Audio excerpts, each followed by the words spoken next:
Look at the backyard, Chloe. How can you see that mess and feel nothing?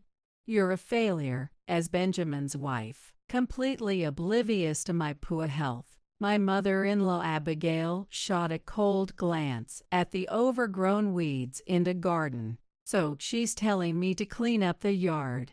But there's no way I can pull weeds in my current state. I feel like I might collapse at any moment. I silently glanced at my husband, Benjamin, but as expected, he pretended not to notice. I guess I better move before she says anything else. Forcing myself, I dragged my weak body outside. Mom, are you okay? You look really pale. My daughter Amelia rushed over and steadied me as I swayed on my feet. Thank you, Amelia. That was all I could manage to say. Mom, let me do it. You should sit down and rest. Amelia took the sickle from my hands and, with her slender frame, started cutting the weeds with all her might. I felt like a failure as a mom. My body won't cooperate, and my mind feels just as useless. Then I heard something that froze me in place.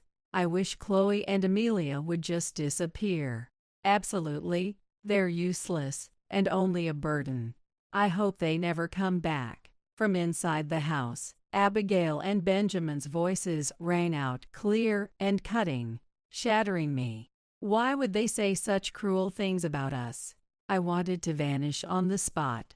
Just then, as I crouched facing Amelia, she stood up, with her back to me. In her hand was the sickle, and her head was bowed at an unnatural angle, her neck bent nearly 90 degrees. Large tears fell from her face, hitting the ground in silence. She raised the sickle high above her head, and in a flash of panic, I screamed, Amelia. My name is Chloe, a 40-year-old housewife. Mom, look, I got second place in my grade on the test last week. Bursting through the door after school, my 14-year-old daughter Amelia ran into the kitchen, her face lit with a beaming smile. That's amazing. You've been working so hard on your studies. Of course, I'm going to be a doctor one day. I want to study even harder and become a doctor like Dr. Ella. Amelia is easygoing, but has a quiet strength when it comes to pursuing her dreams.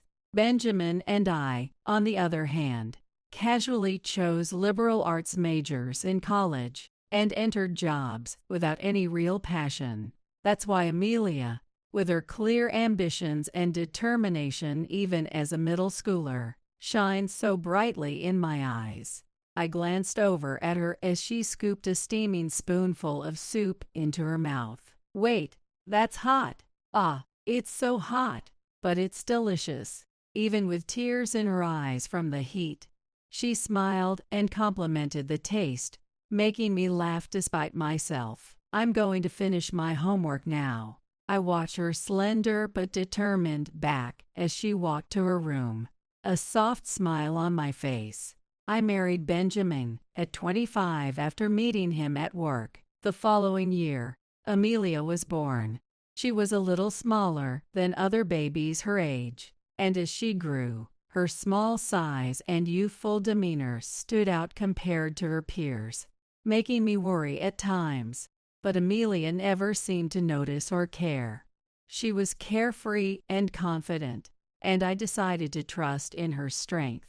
Today, my friend and I had a contest to see who could find the prettiest flower.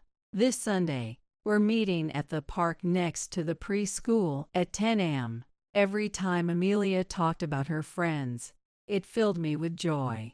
She wasn't picky about food and loved playing outside, which reassured Benjamin and me immensely.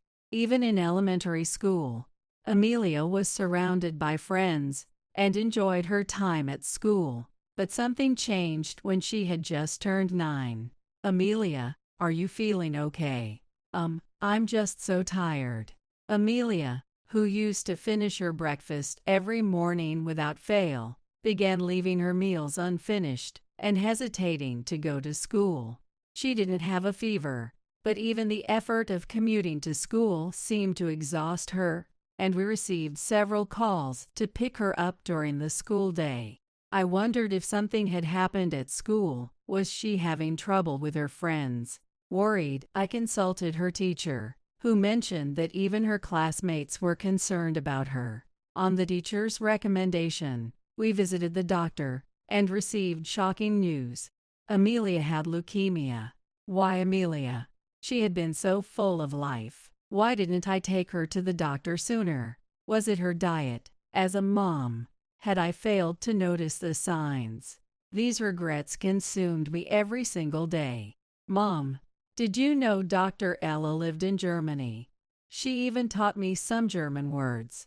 Sensing my guilt and sadness, Amelia tried to keep her spirits bright. Dr. Ella, Amelia's oncologist, was a positive and compassionate woman with a radiant smile. Amelia grew to trust her completely, even when chemotherapy took a toll on her body and changed her appearance. Amelia never complained. Last night, I felt so nauseous I couldn't sleep, but Dr. Ella stayed with me, rubbing my back and telling me fun stories.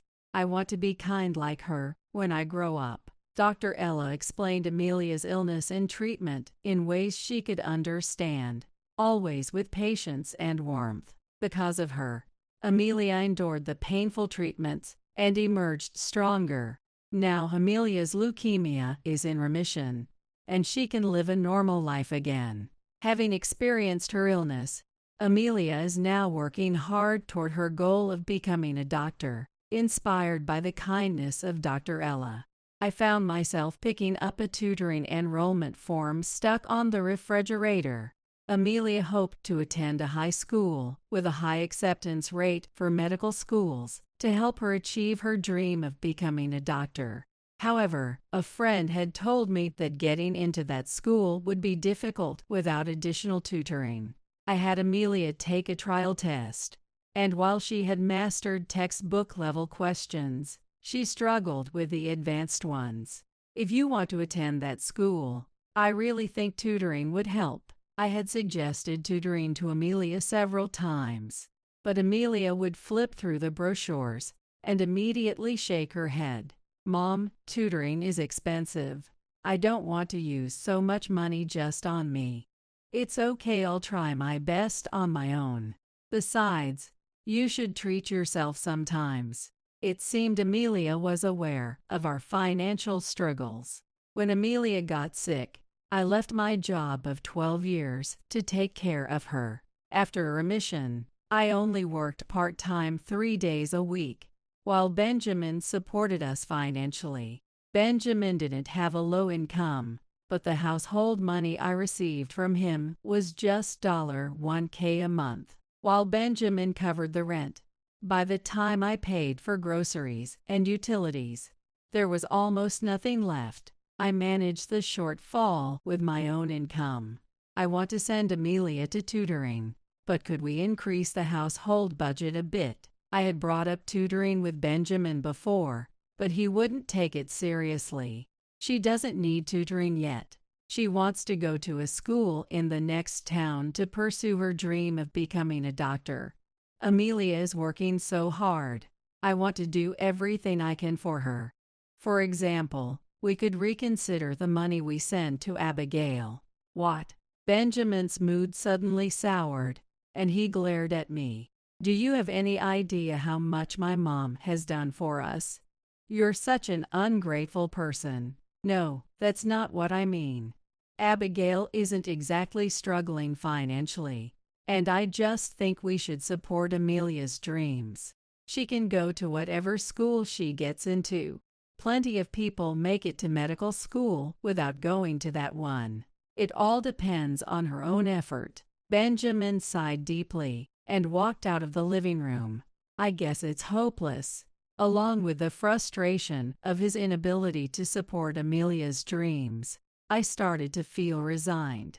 The money Benjamin sends to Abigail, which had come up in the conversation earlier, is $2K every month. Meanwhile, the household allowance I receive is $1K. Abigail gets enough social security to live on, so her lifestyle should be more than sufficient with that. There's something unsettling about this arrangement, but I've forced myself to ignore it. We're going on a trip next month. I booked a luxury hotel that Mom said she wanted to visit. Since it's her birthday, we'll celebrate at the hotel's restaurant. At first, I thought Benjamin was a kind and caring family man. But when that devotion extended to ignoring Amelia and me, I began to see him as nothing more than a mama's boy. I could tolerate it if Abigail were a good person, but Benjamin is such a thoughtful son. I'll be scrutinizing whether you're worthy of him. That's what Abigail told me during a family meeting. I dismissed it at the time, thinking it was a typical comment, but now I realize how abnormal it was. If only I had scrutinized this family more carefully back then. That thought lingers as a regret. There's one thing Abigail said that I'll never forgive. It happened while Amelia was hospitalized for her illness. When children get sick, it's because of their parents. Have you been neglecting your home while focusing too much on work? Whenever Abigail visited the hospital, she'd pull me aside to make such snide remarks. If it were only directed at me, I could take it, but one day, she crossed a line. Benjamin said his contributions to me would be reduced because of Amelia's medical expenses. What?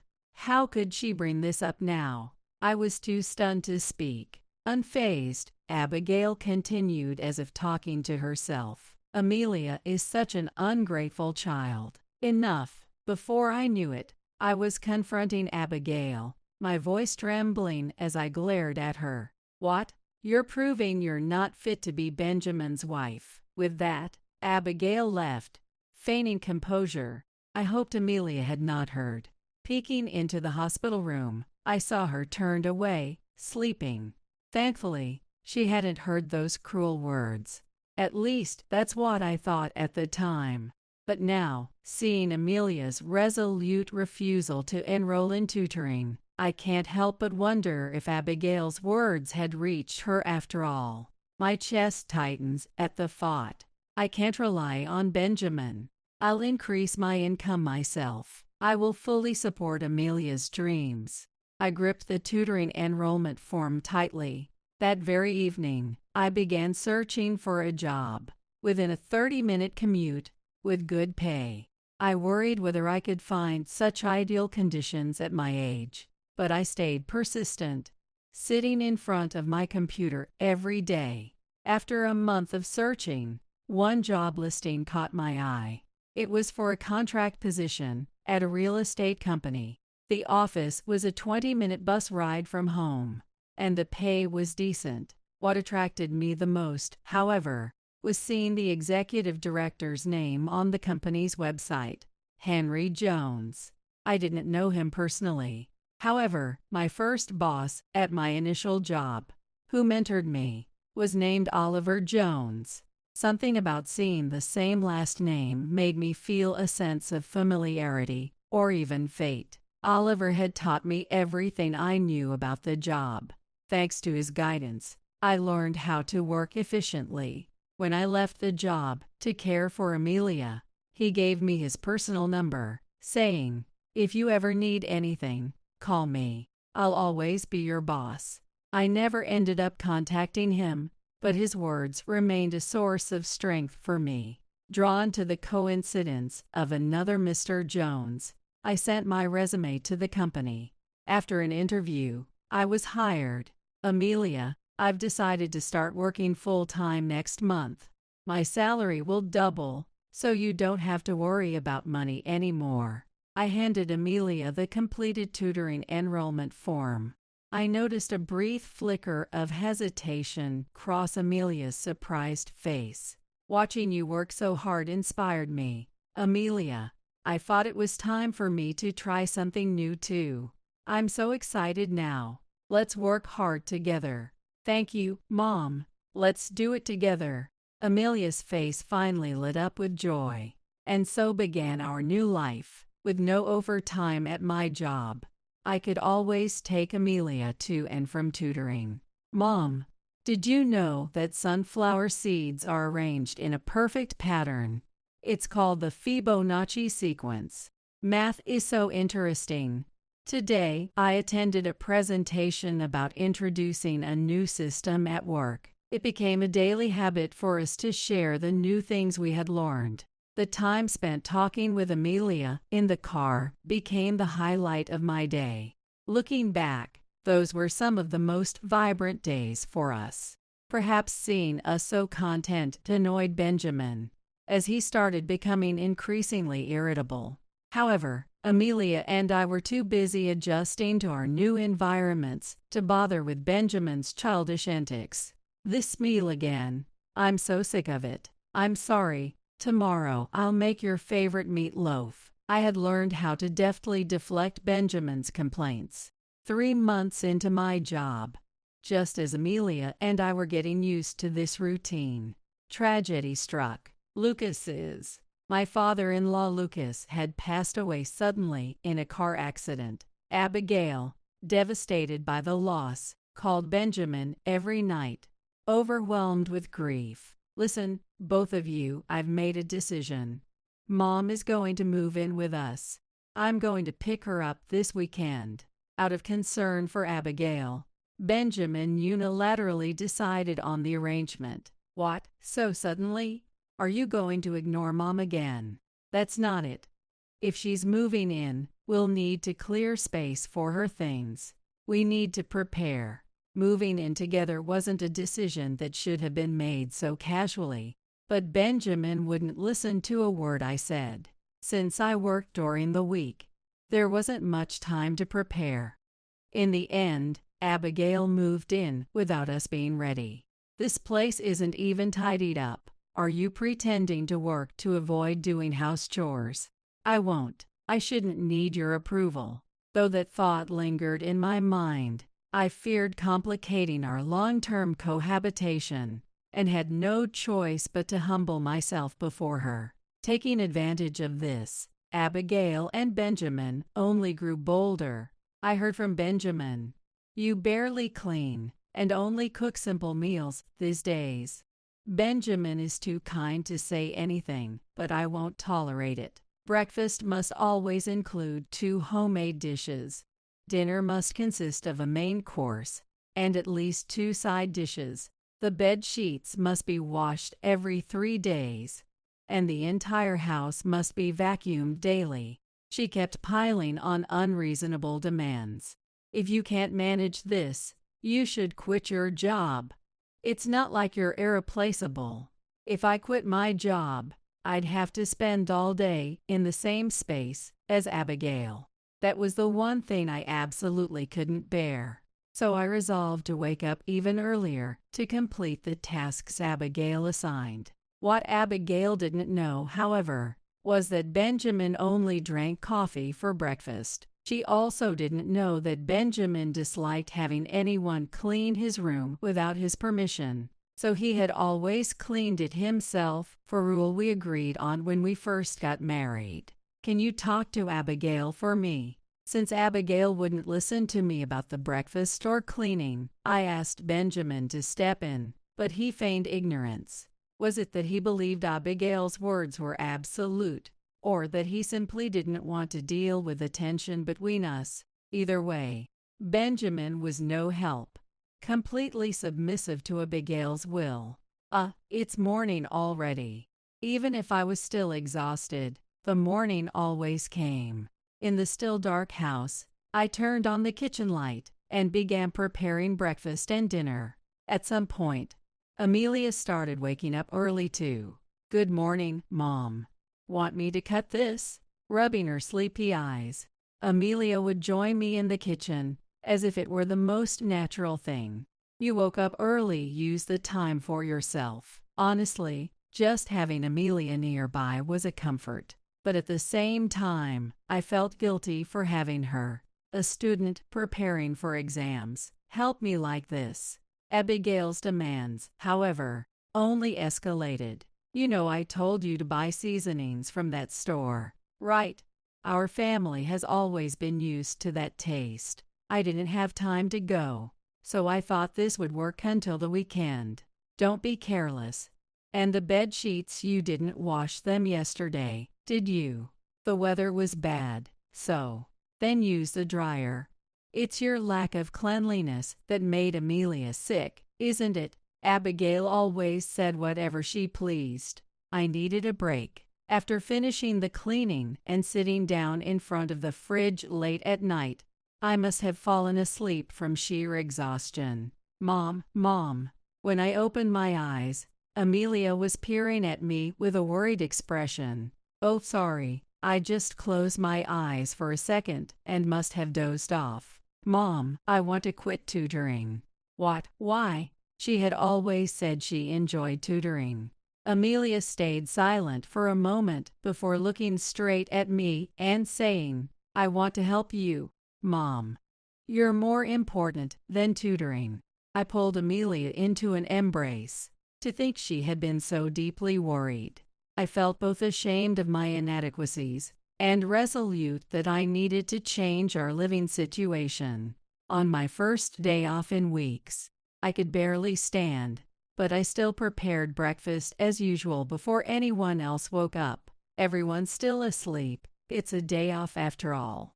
Maybe I can take a short break before they wake up. I lay down on the sofa for a moment. Chloe, how lazy to lounge around first thing in the morning. Grandma, Mom's tired.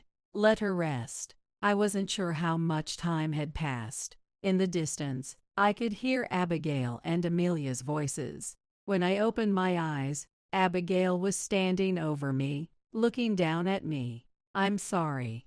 I scrambled to get up, clutching my aching head. Look at the garden.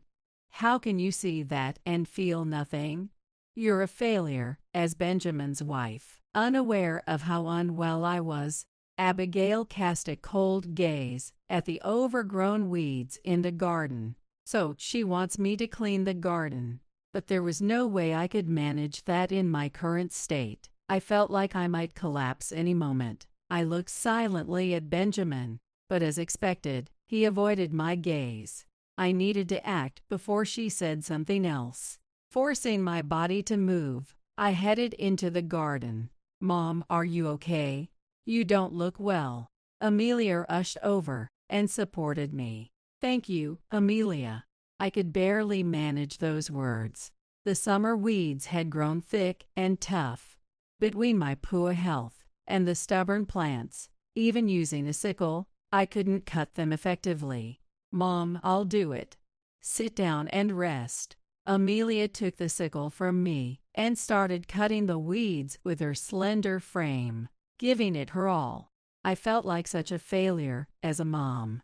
My body couldn't keep up, and my mind felt just as weak. I felt pathetic for being so helpless when Amelia suddenly murmured, Mom, are you staying married because of me? What? I looked up to see Amelia gazing at me with a face on the verge of tears. If you keep living like this, you're going to break down. Why is Grandma so mean? Why doesn't Dad ever help you? This isn't what family is supposed to do, right? Her voice was trembling. I'll quit tutoring. I'll go to the local high school instead. I can still achieve my dreams.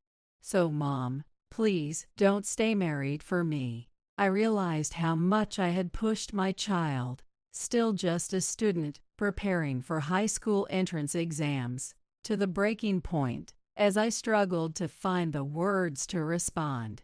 Benjamin and Abigail's voices drifted out from the house. By the way, how's Evelyn these days?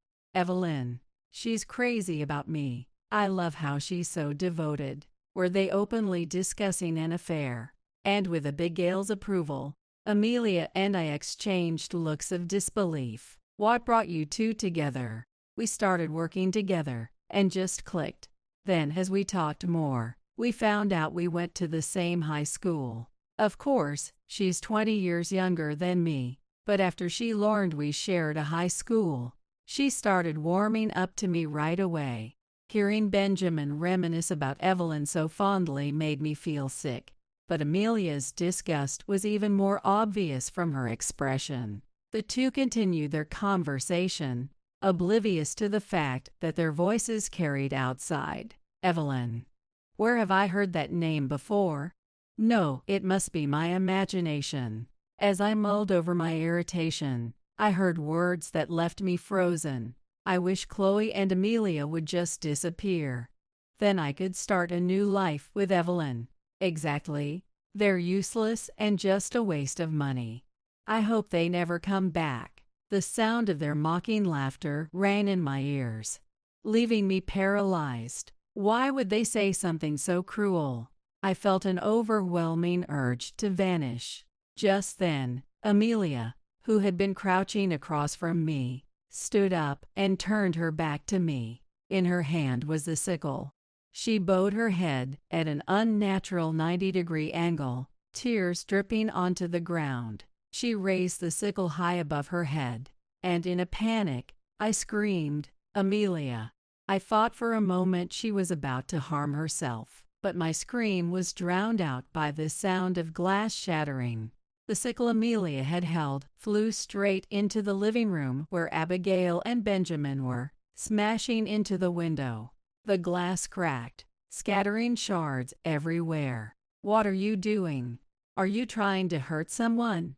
The two of them turned red with anger, shouting at Amelia, but Amelia ignored them entirely. Instead, her furious voice rang out, "Enough, Dad and Grandma, you're both crazy. You bully Mom and say horrible things. I don't want to live in this house anymore." I realized something as I watched Amelia cry and scream so intensely it seemed her voice might tear her throat. Amelia, who had endured even the most painful treatments during her illness without complaint, was now expressing her emotions so openly. I had felt my own limits being tested for a while, but I came to understand that Amelia had been pushed even further. The only reason I had been able to endure the cruelty of those two was because Amelia had been there, standing by me, but I realized she had been carrying immense stress herself. I need to be stronger. I need to protect Amelia. With that resolve, I stood up and pulled Amelia into an embrace. "Amelia, I'm so sorry. Please wait here for a moment." I silently walked into the house and packed only the bare essentials. Then I took the trembling Amelia with me and left without saying a word to either of them. "Hey, what are you going to do about the window? How embarrassing. Both of you are so unstable." I heard Benjamin and Abigail shouting behind us, but I didn't care anymore. Holding Amelia's hand tightly, I called my parents. "We're coming over. We might need to stay for a while." Mom immediately agreed. "I'll protect you, Amelia. Grandpa and Grandma are waiting for you, and Grandma said she's making your favorite meal tonight." Seeing Amelia's tense expression soften slightly was a relief. I had spoken to my parents about Abigail and Benjamin before. That's why they welcomed us without hesitation. When we arrived at my parents' home, they greeted us as if nothing had happened, a gesture I was deeply grateful for.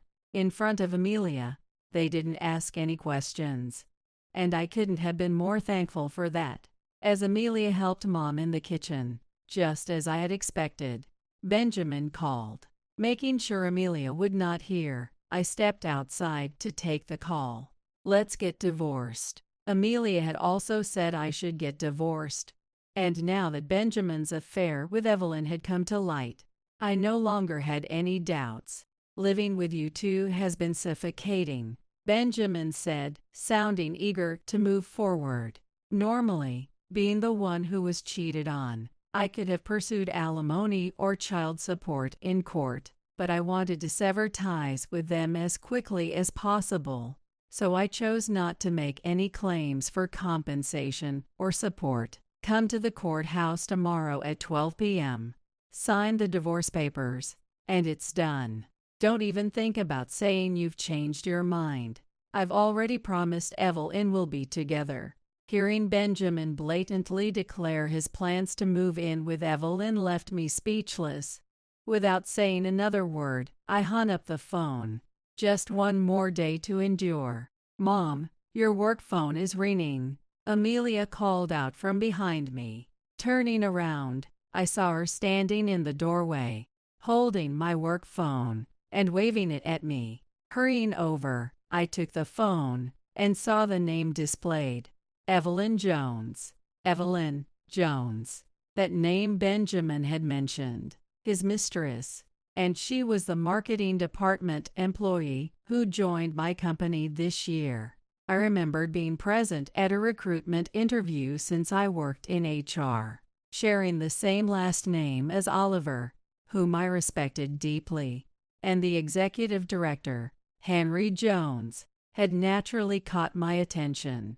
I had even formed a positive impression of her as someone serious and meticulous in her work. But to think she could have an affair so easily. People really can't be judged by appearances. After all, I hadn't even noticed Benjamin's affair. I hadn't known that Benjamin's company and mine had business dealings either. I wondered if Benjamin realized Evelyn was a coworker of mine. I laughed bitterly at my own naivety, thinking I lacked the ability to judge people properly, an essential skill in HR. Could she be calling to apologize for the affair? I honestly didn't want to talk to Evelyn, but the call wasn't ending. Resigning myself, I decided to answer. Hello, this is Jones from the marketing department. I need your help. Evelyn's voice trembled as if she were about to cry, and I felt a twinge of conflicting emotions. Is something wrong? I decided to hear her out. Though I couldn't bring myself to truly care about her problem. Her issue was that a subcontractor she managed was persistently stalking her. She had asked her supervisor to reassign the account, but her request was denied. The manager said things like, "You should be grateful you're getting attention even if you're not good at your job," or "Complain after you've proven yourself capable." Isn't that way of thinking outdated? Yes, it is. While I agreed with what she said, I couldn't sympathize with her, knowing she was Benjamin's mistress, and my response came out cold and detached. He even knows things like my high school and my birthday. It's really creeping me out. That does sound frightening. Now that I think about it, Benjamin did say he and Evelyn went to the same high school. Did she bring it up herself to get on his good side? If she were truly his mistress, it would be easy to imagine such suspicions. I've been so scared I can't even sleep at night. I told my manager, but nothing has changed, so I wanted to ask if there's any way to transfer quietly. Is she really distressed? How much of this is even true? No matter what, I couldn't shake the filter through which I saw her as Benjamin's mistress, and I found it hard to take her words seriously. Why me? My honest feelings slipped out. What? Why don't you talk to your manager? I wanted to end the call as soon as possible. Otherwise, I feared I might lose my temper and yell at someone much younger than me. But Evelyn didn't back down. Chloe, during my job interview, you were kind to me when I was nervous. I don't know who else I can trust. Is that how she won over Benjamin? By crying to him. I took a deep breath to calm myself. Then I quietly said, I know about your affair with Benjamin. We're getting divorced tomorrow. Benjamin's excited because he thinks he'll get to be with you. I'm sure he'll protect you from that subcontractor too. My voice shook near the end, but I managed to say it all without losing control. What? Wait a minute. Benjamin White. That's him. He's the one stalking me. Just as I was about to hang up, Evelyn's panicked voice rang out. What? What does she mean? Benjamin openly declared he's having an affair with you. That's absolutely not true. I have a fiancé, for goodness sake. Chloe, I'm sorry to say this, but Benjamin White is such a nuisance that I've even considered suing him. Honestly, divorcing him is the right move. I instinctively felt she was telling the truth. At the same time, I couldn't help but pity Benjamin for his inflated self-perception. I'm sorry. I shouldn't have assumed you were his mistress. I apologize for Benjamin causing you trouble, and for not taking your concerns seriously when you confided in me. I sincerely apologized to Evelyn. It's okay. I never imagined you were married to that awful man. Chloe, you have terrible taste in men. Believe me, I know. All I could do was laugh bitterly. Refocusing, I addressed her request for a transfer. From HR's perspective, the best way to handle this quietly is to wait until the regular transfer period and submit a request then. Can you hang on for another 6 months? That's impossible. Fair enough. I'm sorry. Evelyn's quick response left me apologizing again. I didn't want to, but I'll have to ask my dad for help. Your dad? Wait, what? Yes, I've been trying to make it on my own without relying on him, so I haven't told anyone. Evelyn revealed that she was the executive director's daughter. By the way, is your decision to divorce Benjamin because of me? Even if it was just a misunderstanding, I'd feel bad if my involvement caused it. Evelyn's thoughtfulness prompted me to admit that I would have divorced Benjamin even without the affair. I also told her about my plans to meet Benjamin at noon tomorrow to sign and submit the divorce papers. And with that, I ended the call. Mom, we're starting the barbecue. When I returned to the living room, Amelia waved at me with a big smile. You must be hungry. Let's eat a lot. I couldn't forgive Benjamin or Abigail for everything they'd done, but learning that Benjamin's supposed affair was just a ridiculous misunderstanding eased my heart a little. The next day, after leaving Amelia with my parents, I headed to the meeting place with a light step. Benjamin had already arrived, and Abigail was standing beside him. We silently signed the divorce papers and submitted them immediately. I was surprised at how quickly the paperwork was processed, as if ending a marriage was the easiest thing in the world. Well, that's it, we're strangers now. Hurry up and marry that young woman, and be happy for once. Benjamin let out a faint sound. Evelyn. Standing before us were Evelyn and another man, both with serious expressions. What? I get to meet Evelyn so soon? Abigail exclaimed with excitement, only to be met with a piercing glare from the man beside Evelyn. I hadn't expected Evelyn and the executive director to be waiting, and my nerves skyrocketed, though I wasn't at fault. The fact that Benjamin's idiotic behavior had hurt the executive's daughter was undeniable. I stepped forward and bowed my head. Executive Director, I deeply apologize for the trouble Benjamin has caused Evelyn. What? How do you and Evelyn know each other? And what do you mean? Executive Director. Abigail looked utterly confused, while Benjamin stood frozen with a stiff expression. Hey, I heard you've been stalking my daughter. What exactly were you thinking? Explain yourself. The executive director closed in on Benjamin with a ferocious demeanor. And apparently, you bought Evelyn's personal information from our HR manager for $500. Quite a bargain, huh? Are you kidding me? The executive looked as though he was about to knock Benjamin out. What? Are you serious? I couldn't believe Benjamin had been that stupid. I was beyond disgusted. Being married to him was utterly humiliating. At the same time, I was deeply disappointed in the HR manager who had sold Evelyn's personal information for a mere $500. It seemed like there wasn't a single decent man around me. Both deserved severe consequences. Without my asking, the executive assured me that he had already taken strict action against them.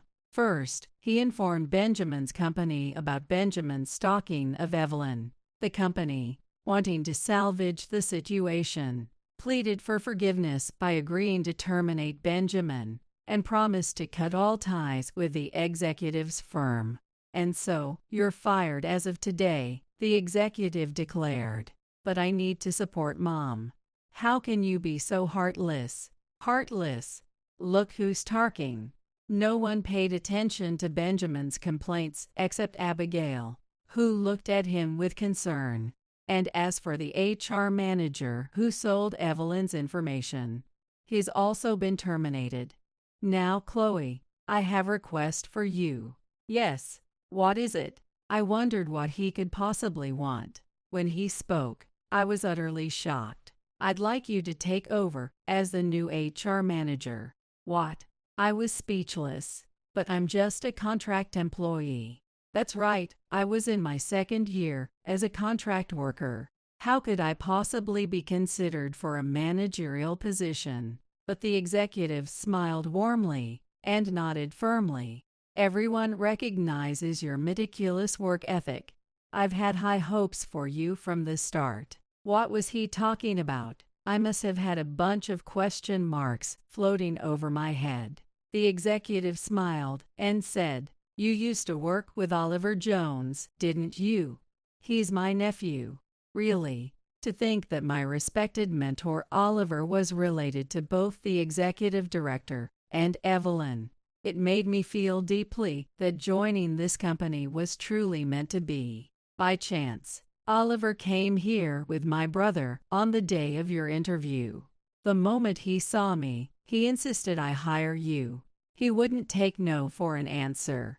I had applied to this company because of the shared last name with Oliver, but to think he had been supporting me behind the scenes here as well, it made me want to see him again. By the way, Oliver also said he hopes you'll take on the HR manager role. Why did he have so much faith in me? I couldn't figure it out, but I felt a deep gratitude and a desire to live up to the trust he had placed in me. Understood. Thank you, and I look forward to working with you. Chloe, I believe you'll lead this company in the right direction as HR manager. I'm counting on you. We shook hands firmly. 2 years passed. Benjamin struggled to find work and grew disillusioned with society. He and Abigail moved to a rural town, scraping by day to day. As for us, Mom, dinner was delicious as always. Thank you. Amelia is now 17. Even after the divorce, she continued attending that prep school and was accepted into her first choice high school. This was all thanks to the executive director, who promoted me to HR manager when I was still just a contract employee. And even more so, it was thanks to my former supervisor, Oliver. I felt an overwhelming urge to thank him, so I called the number he had given me when I left my old job. He didn't answer, but later he sent me a message. "You've graduated from me. Hold your head high and keep moving forward." Yes, I'll live with my head held high. I made that promise to the sky. Mom, I think I want to become a pediatrician. I want to show kids that a bright future is possible and help them achieve it as a doctor. Hearing Amelia's dreams become more concrete filled me with excitement. Being beside such a strong, determined daughter made me want to work even harder. As HR manager, I'll do my best to make our workplace one where people can thrive and enjoy their work. Let's both do our best. With our respective goals in mind, Amelia and I will continue supporting each other as we move forward together. Everyone has one or two secrets they'd rather keep hidden. I'm no exception. Back in the day, I was quite a wild child, although now I've become a demure and unassuming woman. Losing my parents at 15, I quickly went astray and joined a gang of troublemakers. I gathered some of the girls from the gang and formed a ladies' group. Thanks to being forced to learn wrestling by my dad since childhood, I was known locally for my overwhelming strength, surpassing even the boys. My life in that world came to an end after meeting a certain person. But living such a life it seems you inevitably accumulate some lingering issues. My name is Nancy. Now 35, I live as an ordinary housewife, working at a local supermarket. With my light makeup and quiet demeanor, no one would guess that I once wore flashy makeup and rode around on motorcycles. Yes, I was a member of a delinquent group and the leader of a ladies' gang. But then, I met my husband, Joshua, and everything changed. It all started 10 years ago, during a clash with a rival gang, when Joshua unexpectedly intervened. That gang used to start fights at every gathering. One day, a particularly fierce brawl broke out. Joshua joined in to save his brother, a member of the rival gang. As members of both groups were falling, Joshua and I were the last ones standing. I remember Joshua laughing at his mistake, realizing his brother wasn't even there. His dignified appearance somehow struck me, and I found myself speaking to him. "Hey, you're pretty cool." "Me? Really? Looking like this? You must have some strange tastes." "Were you calling out for someone named Noah? Did you find him?" "No, it turns out my brother wasn't here." That's how our slow, private conversation began. Joshua's brother, it seems, was an irredeemable delinquent. Joshua had even taken up boxing, trying to reform him. Joshua himself admitted he couldn't stand to ignore wrongdoing. He struck me as a man brimming with a sense of justice. Through our conversation, we grew close. Over time, we met more often and it became clear that we had feelings for each other. But back then, Joshua despised delinquents. Despite our mutual attraction, my involvement in the delinquent world prevented our relationship from progressing. Finally, Joshua said that if I left the gang for good, he'd want to be with me. Tired of the senseless fights, I took the opportunity to leave the group. We started dating and got married 5 years later. The group I was part of got disbanded by a rival faction 2 years after I left. After marrying Joshua, I completely transformed into a calm and graceful woman. But recently, our peaceful life was threatened by a certain neighbor. Joshua's sister, Sonia, and her husband. One day, as I was about to see Joshua off to work, the doorbell rang. Who could that be? I'll check. The next moment, Joshua looked surprised. Sonia. He mentioned his sister, whom I knew. I had met her once at a family dinner. Hey Joshua, we've moved next door starting today. Please take care of us. Hello, I'm Tony, Sonia's husband. Well, looking forward to your cooperation. You are. The two of them started off with a disrespectful attitude. But since one was Joshua's sister, I couldn't be too confrontational. We get along well with the in-laws, so I didn't want to cause unnecessary trouble. And it turns out, Tony was the person who lured Joshua's brother, Noah, into the delinquent world. They both went to the same high school and were a year junior to Joshua. Joshua turned 34 this year, so they must be 33. Sonia, 3 years younger than Joshua, should be 31. Joshua, too bad about your brother, huh? Tony, I don't care about Noah anymore. Even you. Joshua was visibly angry. His brother had passed away due to a fight. Joshua's brother and sister apparently never got along well. Sonia felt neglected in favor of her brother and developed a rivalry, which eventually extended to Joshua as well. Joshua once mentioned how difficult it was to deal with his sister, preferring to dote only on his brother. And like me, Sonia was also a former member of a delinquent group. Unlike her voluntary involvement, Noah was forcibly recruited by Tony. Seeing his siblings' transformation, Joshua probably grew even stronger in his sense of justice. As the three glared at each other, I spoke up from behind Joshua. Joshua, you need to leave for work soon. Ah, right. Running away, Joshua? Remember, I haven't forgotten that you laid hands on me. That was because you attacked Noah. All right, both of you, enough. We're done here. With Sonia's words, Joshua left for work, still unresolved.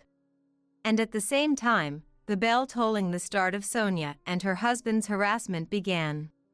An hour after Joshua left for work, the doorbell rang. But when I checked, no one was there. An hour later, there was a loud noise at the entrance as if something was violently placed there. When I looked, there was a heap of cardboard boxes dumped in front of the door. What's this about? No one was around. So I decided to ignore it and went back inside. Then, I heard a small popping sound from the balcony. I hurried over and found 3 broken eggs scattered. We live in an apartment on the corner, next to the room Sonia just moved into.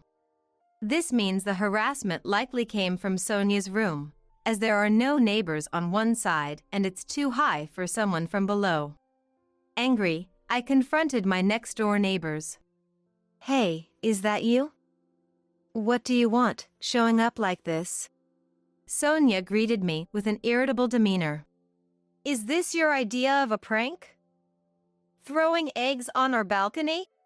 It had to be Sonia or her husband. The angle only made sense from Sonia's balcony. But Sonia glared at me, replying, What? Don't be absurd, lady. Lady. You got proof we did it? Make false accusations and I'll call the cops. Despite being a former gang member, her reliance on the police in such a situation seemed second-rate to me. I have no proof. But the way the eggs are scattered, they could only come from your balcony. I tried to remain calm. But Sonia kept glaring and arguing back. Proof? That's weak. Hey Tony, the lady next door is complaining. Hearing this, Tony joined in. Hey. Just because you're Joshua's wife doesn't mean you'll get any special treatment. If Sonia was second-rate, Tony's words were no better. He might think he's intimidating, but to me, it's not frightening at all. I could feel my old self stirring. But I didn't want to revert to my past. So, I played the role of a meek, unassuming woman and said quietly, Please, don't raise your voice. Inwardly, I wanted to deliver a roundhouse kick right then and there, to snap that foolish neck. But having reformed after meeting Joshua, I didn't want to throw away all my efforts for something like this. Seeing my reaction, they both burst into laughter in front of me. Haha, so you're Joshua's wife? I thought you'd be something special, but you're just a dull woman. Weak. Tony was giving you too much credit. At the family dinner, you seemed like a real introvert. A kick alone won't suffice. I might need to dislocate a joint or two. Trying to control my rising anger, I was told, Go on, leave. And the door was closed on me. I stood there, staring at the closed door. I pondered telling Joshua, but knew that even if he spoke to Sonia, they'd just feign ignorance. It would only result in more harassment and frustration for me. So, I decided against it. The next day, and the day following, the harassment from Sonia and her husband continued. It always began after Joshua left for work. Who dumped this garbage at our doorstep? It must be those two.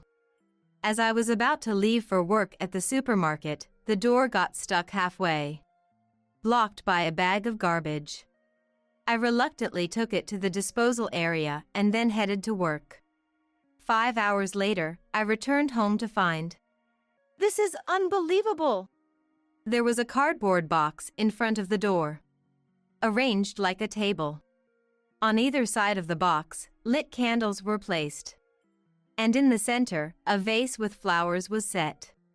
On the door above, a photo of me, taken who knows when, was stuck. They were mocking me as if I was deceased.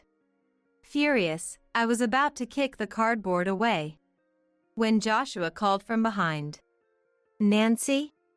Startled, I turned around to find Joshua, who had come home from work.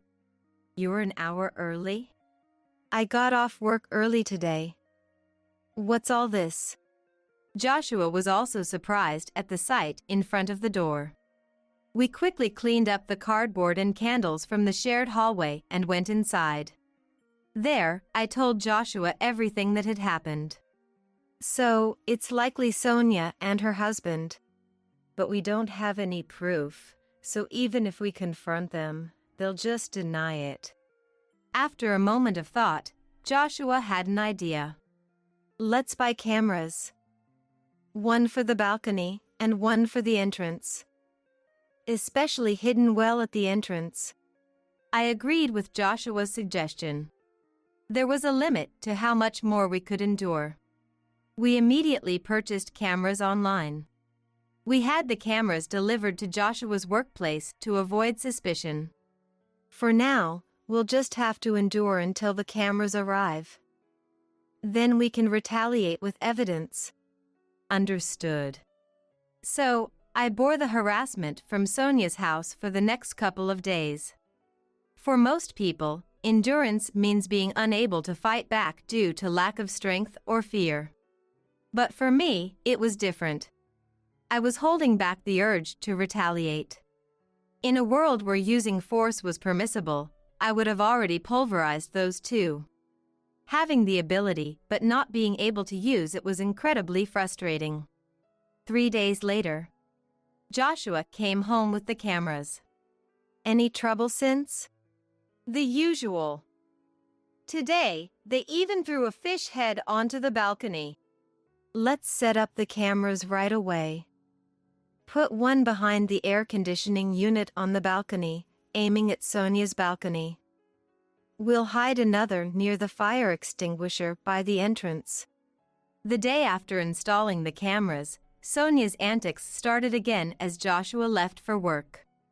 I monitored everything through a recording app. Sure enough, the two of them started their antics. I silently observed and left for work when it was time. 2 hours into my shift at the supermarket, Sonia lined up at my register. Well, if it isn't my sister-in-law." I silently scanned the items. It was clear from Sonia's tone she knew it was me. Her demeanor dripping with condescension. "Aren't you a bit cold for a cashier? Shouldn't you be more hospitable? Come on, give me a discount on this." Other customers were lined up behind Sonia, watching our interaction with concerned expressions. "Hey, I'm not a scarecrow, you know." A middle-aged man in line spoke up to Sonia. "Hey, can't you see she's uncomfortable?" Sonia whirled around, glaring fiercely. "Shut up! It's none of your business." The man seemed completely deflated by Sonia, who suddenly yelled at him. The man shrank back and left the line. I then addressed Sonia for the first time. "Ma'am, if you continue to behave inappropriately, I'll have to call security." I spoke in a calm but icy tone. Perhaps mindful of the others watching, Sonia retorted, "Geez, it's just a joke." "Ah, so disappointing," and left the store, abandoning her items halfway through the transaction. The other customers stared in astonishment. My anger was just about to boil over. When I returned home after work, there was a notice on the door. The note on the door read, "Useless cashier." "That's it. I can't take it anymore." I ripped off the note in frustration and waited anxiously for Joshua to return. After Joshua got home, we reviewed the footage from the cameras. It clearly recorded Sonia and her husband's misdeeds. "Now we can fight back." "All right, let's go now." Anger filled Joshua's eyes. When we rang Sonia's doorbell, Tony answered. "You two again? What do you want this time?" Sonia appeared behind him. "What do you want, Joshua?" The two of them asked lazily. We finally began our counterattack. You too. As I started to speak, Joshua stopped me and stepped forward. Nancy, let me handle this. Sonia, and you, Tony. If you harass us any further, it won't end well for you. Joshua's voice was low and menacing. Tony retorted. What? You want to fight? Do you even have proof we did anything? Making baseless accusations like before. Before Tony could finish, Joshua started playing the video saved in the recording app. What this is? Our video capturing your wrongdoings. We had to install cameras because your harassment was too much. This silenced the usually talkative pair. Tony. Sonia, showing a hint of panic, turned to Tony. Tony, frowning deeply, glared back at us.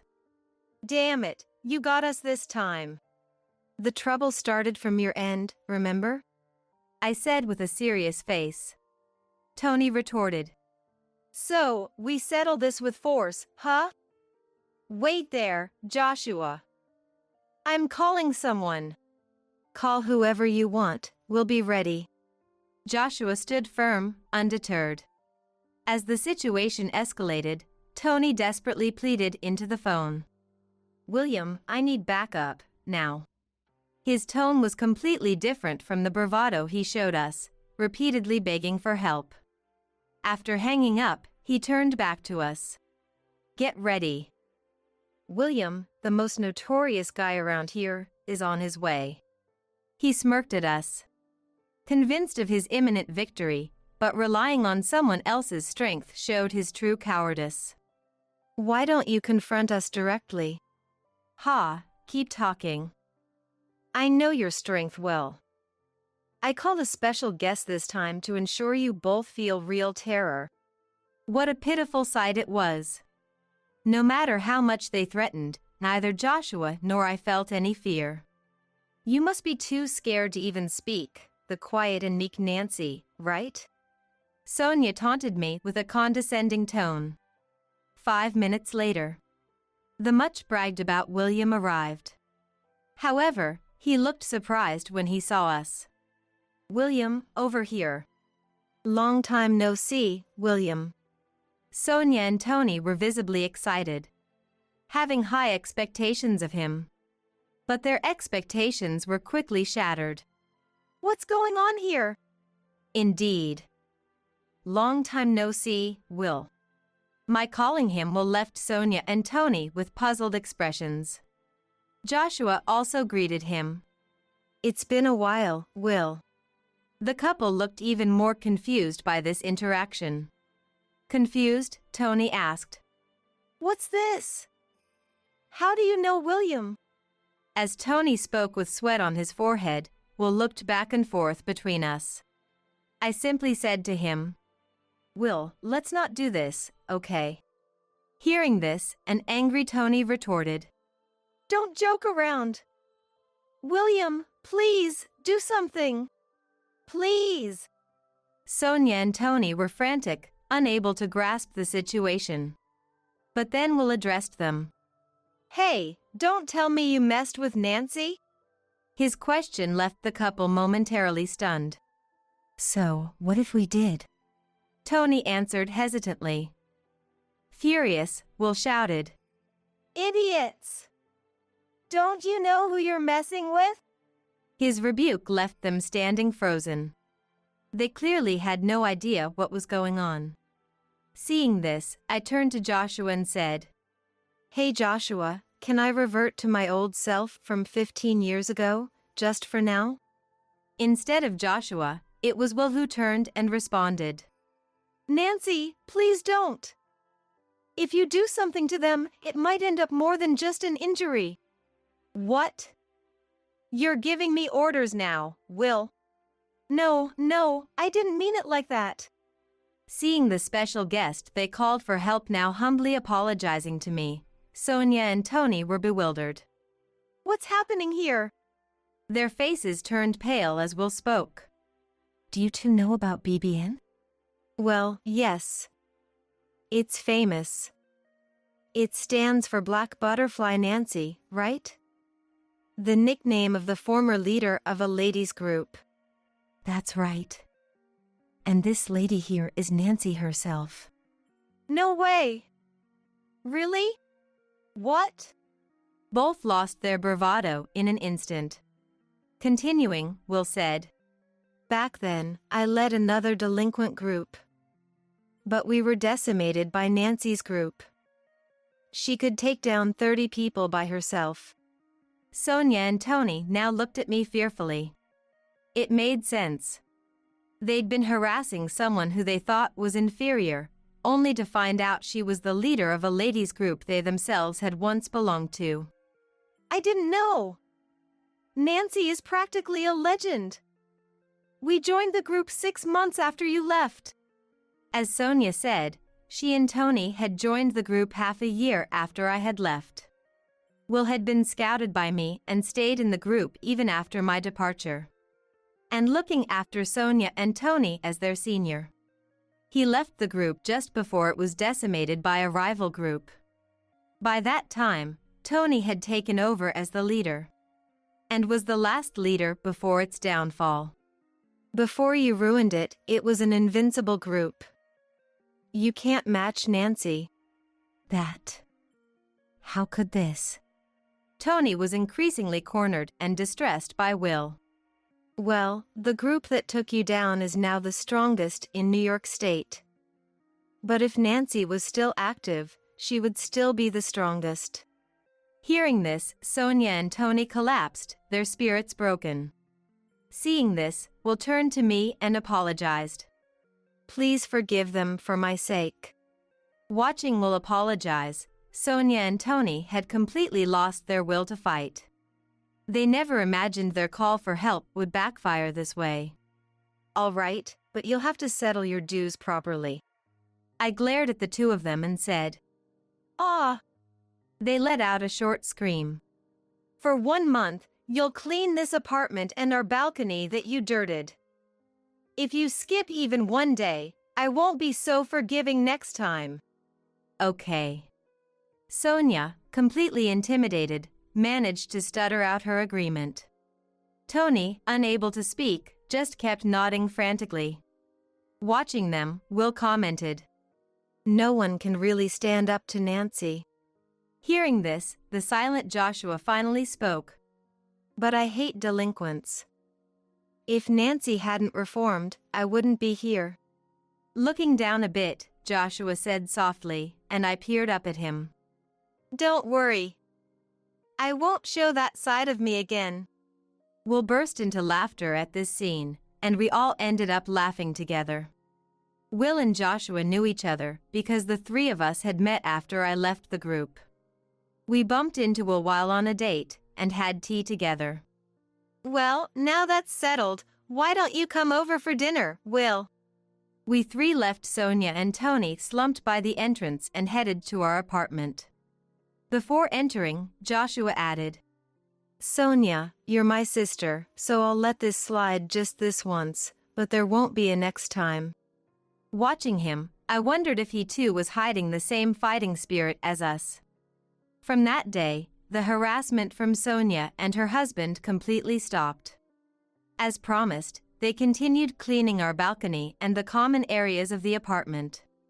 Though just delinquents doing chores, other residents sometimes looked at them curiously, but that soon stopped. After a month, Sonia and her husband left the apartment without a word. Even Joshua, their blood relative, didn't know where they went. They probably left, feeling awkward about staying in the same place. We had no reason to get involved further and thought they finally made a wise decision. Finally, we had our peaceful life back. Though neighborhood troubles are common, I never thought I'd be directly involved. At least it was resolved amicably. I have a past I'd rather keep hidden. Joshua has kept it secret all this time. I'm not ashamed of all my past, but I have reflected on my mistakes. I just want to cherish my life with Joshua now. And I hope to live without ever showing my true nature to anyone again. That's all I'm thinking about now.